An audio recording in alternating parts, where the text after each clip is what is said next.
A few months ago, my family finally decided to sell my grandparents' old house. It had been sitting empty for 12 years since my grandfather passed away.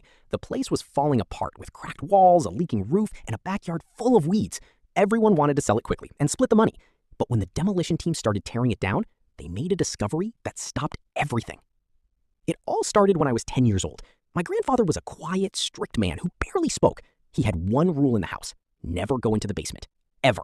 We thought it was just because it was old and dangerous, but as kids, we used to press our ears against the basement door and swear we could hear faint music and whispering coming from down there. After he died, my grandmother refused to go near the basement too. She would get extremely anxious whenever anyone mentioned it.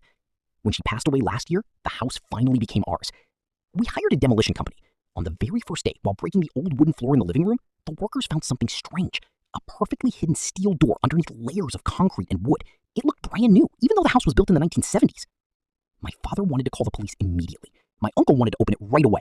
After hours of arguing, we decided to open it together as a family. Inside was a narrow staircase leading down to a second, much larger basement that nobody in the family knew existed. The room was fully furnished with expensive furniture, a generator, shelves full of canned food that was still good, and hundreds of notebooks. But the craziest part?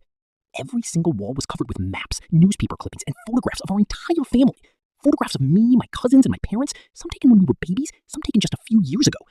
There were even recent photos of me leaving my apartment. We were terrified. My mother started crying. We thought my grandfather had been some kind of stalker or criminal.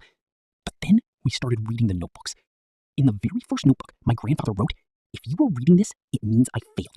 They are still watching us." Over the next few weeks, we went through everything.